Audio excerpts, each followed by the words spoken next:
حضرت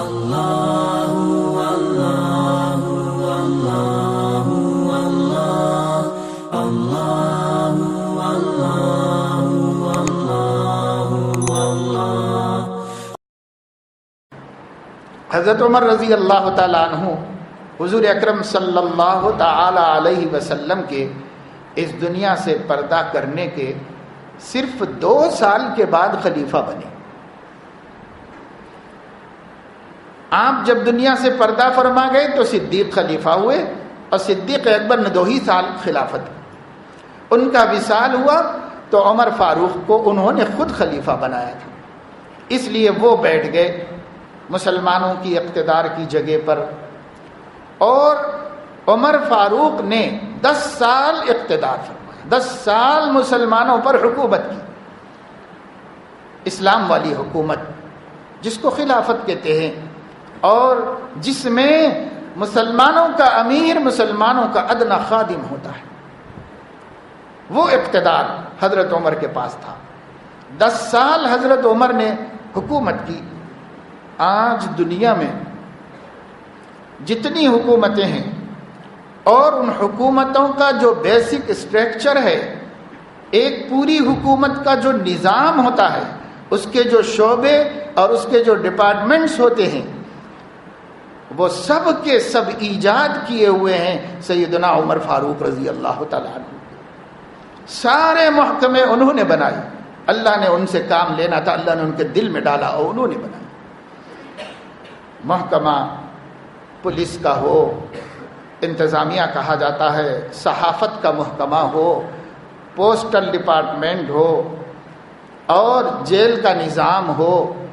اور اقلیتوں کی پرورش اور نگہداشت کا محکمہ ہو، اکثریت کی دیکھ بھال کا محکمہ ہو، فوج کا محکمہ ہو، پولیس کا محکمہ ہو، اور ماحولیات کے تحفظ کا محکمہ ہو، صحت اور طبابت کا محکمہ ہو، ٹرانسپورٹنگ کا محکمہ ہو، سیدنا عمر فاروق نے سب خود بنائے نظام، اور وہ سارے نظام آج دنیا میں چل رہے ہیں۔ اس کے موجد اور اس کے پیدا کرنے والے اور اس کا نظام بنانے والے پہل سیدنا عمر فاروق ہیں، اور یہی وجہ ہے کہ وہ محکمے تو آج رہ گئے، لیکن ان محکموں پر حضرت عمر کا جو صالح کنٹرول تھا، وہ مخلصانہ کنٹرول ختم ہو گیا۔ اس لیے جب ہندوستان کا دستور بنا،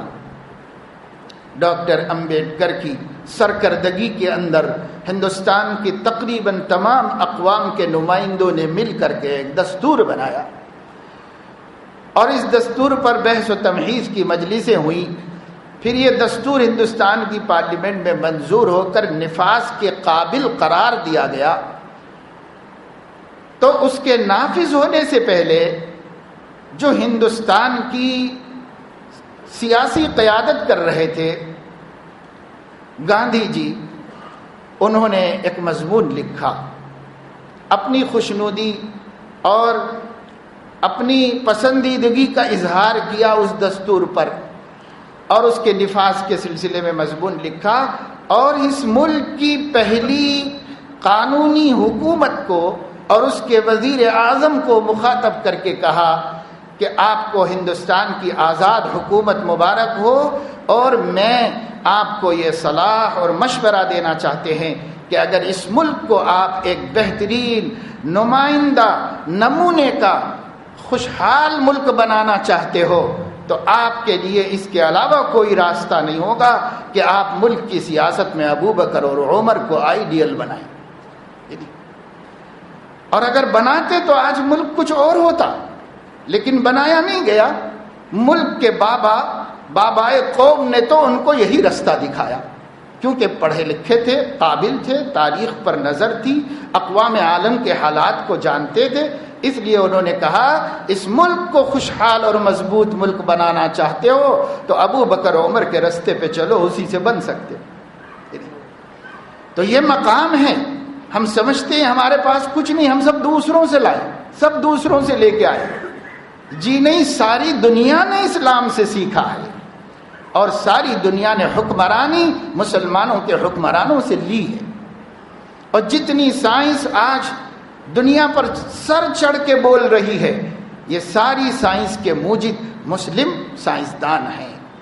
اس کا اعتراف مسلمانوں کو نہیں ہے، لیکن عیسائیوں کو بھی ہے اور یہودیوں کو بھی، کہ ہم اس میں شاگرد ہیں مسلمان سائنسدانوں کے، وہیں سے سب کچھ لیا ہے، ورنہ کسی کے پاس کیا علوم تھے۔ اسلام نے علم کی ہمت افزائی کی، اسلام نے سائنس کی ہمت افزائی کی، اسلام نے زبانوں کو فروغ دینے کی ہمت افزائی کی۔ اسلام کی وجہ سے یہ سب کچھ دنیا کو ملا، یہ تہذیب، یہ کلچر، یہ بولیاں اور یہ تحفظات اور یہ ترقیاں سب اسلام کی وجہ سے۔ یہ اور بات ہے کہ مسلمانوں نے لوگوں کو راستہ دکھا کر کے پھر اپنے اپنے بلوں میں واپس ہونے کو پسند کر لیا اور پھر سے اپنے اپنے جگہوں پر بیٹھ گئے مسلمان، لیکن قیادت آپ کا کام تھا اور آپ ہی کا حق تھا، آپ نے اپنے ہاتھوں سے چھوڑا اس کو۔ تو بہرحال سیدنا عمر فاروق رضی اللہ تعالیٰ عنہ نے اقتدار 10 برس میں جو کیا، اس اقتدار میں انہوں نے نیشنلٹی کا بھی سسٹم بنایا تھا۔ ہر ریاست میں رہنے والے کو وہاں کی شہریت حاصل کرنی پڑتی تھی اور وہاں اس کو اپنا آدھار بنانا پڑتا تھا۔ آج کی چیز نہیں ہے یہ، عمر فاروق نے اس کا قانون بنا دیا تھا۔ ہر شہری کے پاس اپنی شناخت ہونی پڑے گی، اور سارے آدھی دنیا پہ حکمرانی تھی ان کی، آدھی دنیا پر حکومت کرتے تھے اور تمام شہریوں کو شناخت دے دی تھی انہوں نے، اس کو کمپلسری کر دیا تھا۔ اور ویزا لینا بھی انہوں نے جاری فرمایا تھا، کوئی ایک کنٹری سے دوسری کنٹری میں بنا ویزا کے نہیں آ سکتا، جب تک اس ریاست کا ذمہ دار گورنر منظور نہ کرے وہ وہاں نہیں آ سکتا اور نہیں رہ سکتا۔ یہ نظام بنایا تھا۔